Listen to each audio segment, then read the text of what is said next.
A Spartan king, Romans, and dysentery. What do all three of these things have in common? Rosé. Obviously, if you clicked on the video, you know we're talking about rosé today. The history of rosé runs super deep. It is much deeper than I ever imagined before I started researching for this. So let's get into it. The history of rosé runs much deeper than I ever thought until I started researching it. I just assumed this was some drink that we liked here in the US that ladies love to drink on vacation and people scream rosé all day and yeah, all of that very cliche things. I was very wrong. So let's get into it.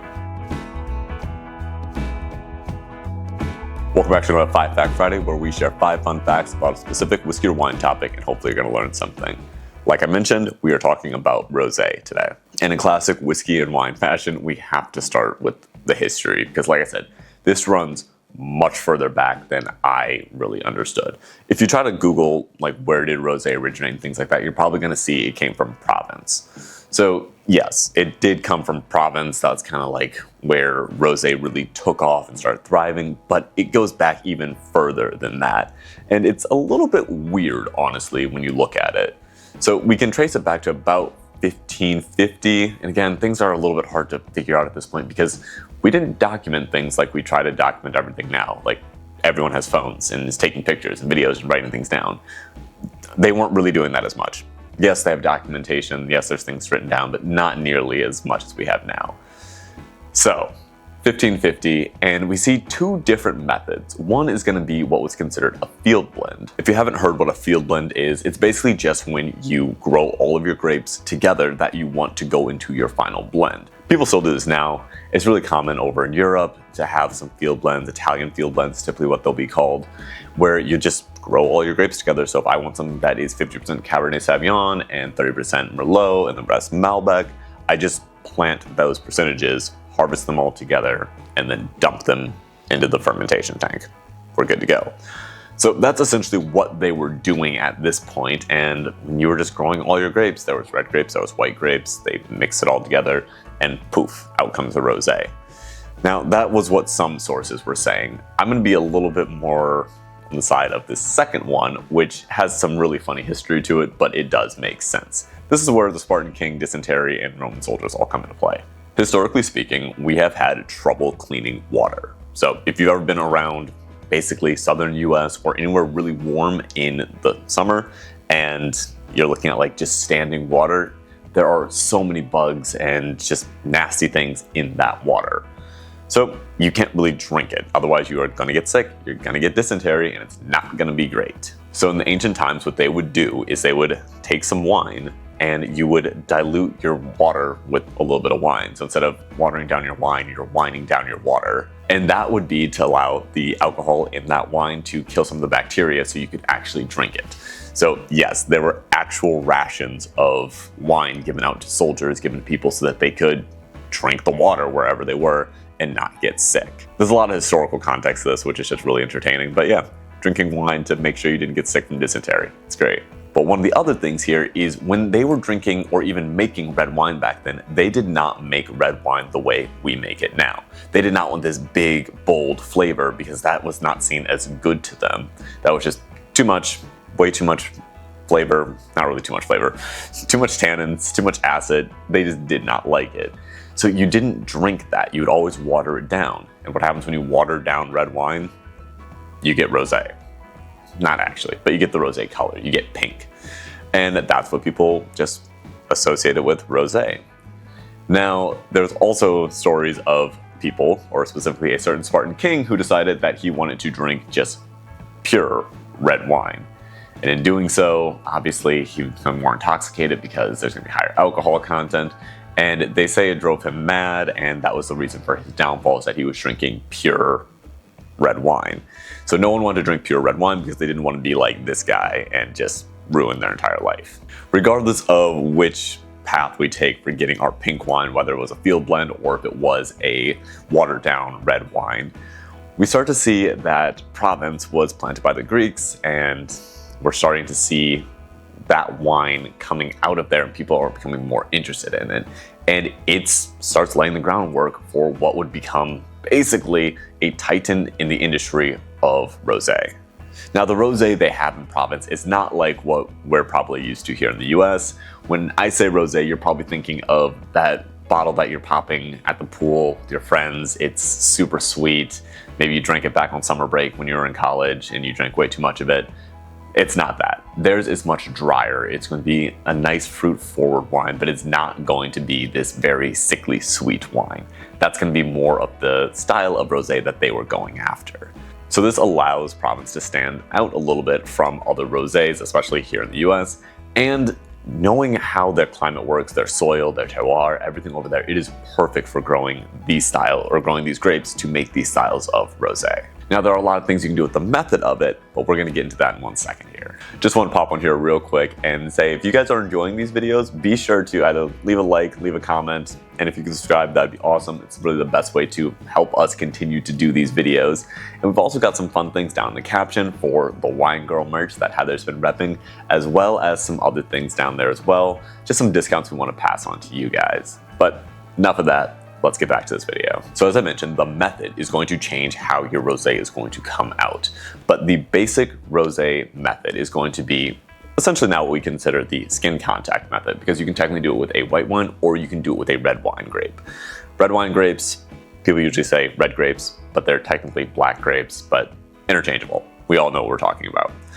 But when you are making your rosé, you have to harvest the grapes, clean them up, and you're going to crush them, and then you're going to let the fermentation process start. Now, depending on how long you allow that fermentation process to last, on that skins, because that's where all the color comes from, it's going to dictate how pink or how red your rosé is going to come out.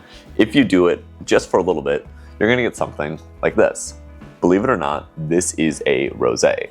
It was a very short fermentation time on the skins for this, and then continued fermentation after they press off the skins. But you get this very light color rosé.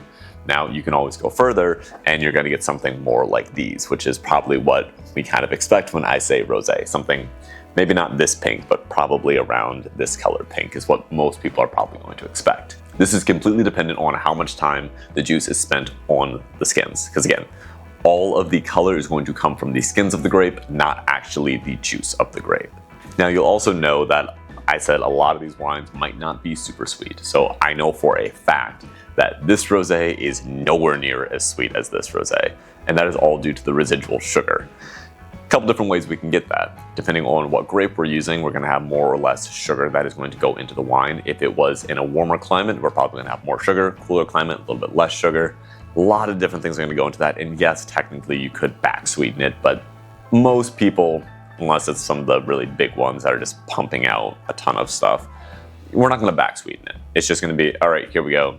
We got it to the sweetness level we want. It's the sugar level we want. Good to go. Let's send it. And you can have a higher sugar level just by stopping the fermentation a little bit earlier. You're going to have less alcohol, but more sugar. So there's a lot of different little choices the winemakers can actually make to decide if they want something that's going to come off by a little bit lighter, maybe a little bit drier, or really pink, really sweet, whatever it may be. Depending on what they want to do, they can accomplish that. And also, you can change which grape you want. You don't have to just use the same style of grape. You can technically use any red or black grape to make a rosé. Now, there are definitely some that are better than others, but I'll let you kind of figure that one out and fight that out in the comments. Now that we know the method, let's talk about some of the myths that you're probably going to come across. One that a lot of people probably hear, especially one I heard, is that rosé is just going to be white wine and red wine mixed together.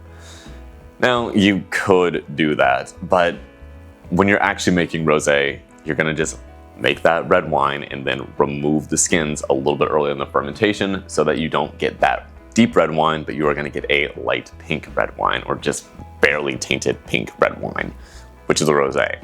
That's all that's really going on there. It is not mixing the red and the white wine together, so we're good there. And as we already discussed, not all rosé is sweet. Again, that's one that you probably hear and you may have experienced, and it's a legitimate experience that a lot of the rosé, especially maybe rosé coming out in like 2010s, early 2020s, might have been super sweet. That might have been what you were exposed to right when you were in college, because that's just what the market is pushing. But that is not the case for all rosé. You can have a dry rosé. You can have a bone dry rosé. This all completely depends on the choices that the winemaker is making. So now, not all of them are all going to be this sickly sweet thing. Not all of them are even going to be sweet. One of my favorite myths is that rosé is just a summer drink.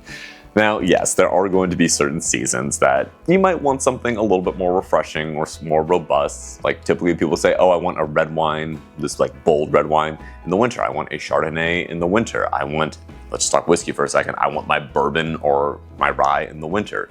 And then when we get to the lighter months, the warmer months when you want something a little bit more light and refreshing, I might go for a scotch, or you might go for a single malt. You might go for just your white wine or your rosés.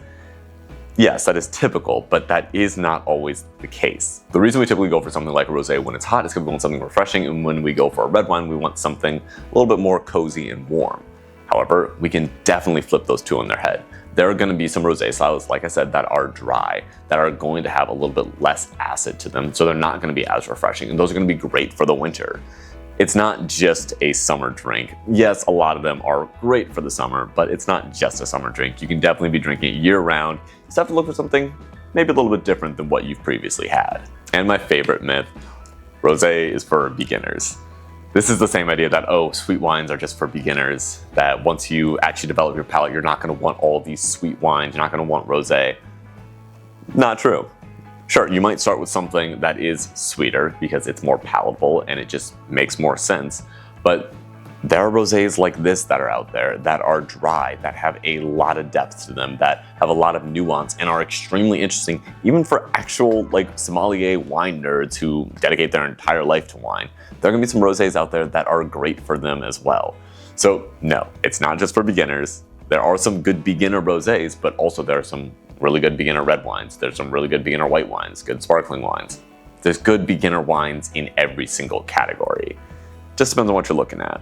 So I did mention that rosé is typically a summer or a springtime drink. When it's warm out, people want rosé. And the seasonal hype is just this very funny thing here in the US. It's mainly due to all of the influence from commercials, from movies, magazines, and now actual influencers being like, yeah, it's rosé time, it's rosé all day, it's rosé season, it's any of those little gimmicks that you can think of when it comes to rosé. It's all getting pushed because, again, rosé is going to be a really nice wine typically for the warmer weather because it's going to have a higher acidity to it, it's going to have a nice sweetness to it, and it's really nice chilled. All of these things mean this wine is going to be very refreshing. It's something that you can sip on for a while. It typically will have a little bit of a lower ABV. It's just a good sipping wine when it's really hot outside because it's not going to get you too drunk too fast. Now, does that mean this is the only drink that you should be sipping on come summer? No. There are a lot of other really good wines that are white wines that you can just be sipping on. Obviously, something like a Sauvignon Blanc or any other like aromatic, really nice, refreshing, zippy wines. But also, you could go for a chilled red if you wanted to. You go for a chilled red, you go for a chilled Pinot Noir, a chilled Gamay, any chilled red blend. There are so many other things you can do outside of just doing rosé because it's summer and I want to sip on something while I'm by the pool. There are a lot of other options out there, but this is kind of where all of social media and influencing and advertising marketing has pushed us. But don't get pigeonholed into that. There's a lot more wines to explore. The most interesting thing to me about rosé right now is that it's having somewhat of a modern revival. So if we look at history, we see that Provence slowly started to push out more rosé, and kind of like the 1980s, 1990s, it started to take off, and then it started to kind of decline a little bit. But it's starting to kind of come back a little bit more right now, and that's because a lot of people are starting to turn away from basically your big, bold Chardonnays, your big, bold Cabernet Sauvignons, or Syrahs, or things like that, and people are going towards these lighter styles. So Gen Z right now is going towards these lighter styles, and I know I say Gen Z is going towards this. I'm technically Gen Z. It's weird. Don't like that.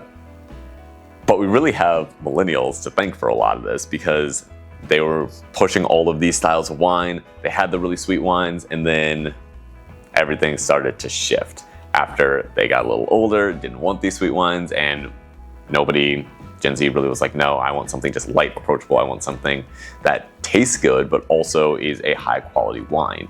They don't want something that is just chock full of some really random flavors and tastes like you're eating some cotton candy thing at the fair. They want something that actually is good quality, has good taste, and isn't bad, basically.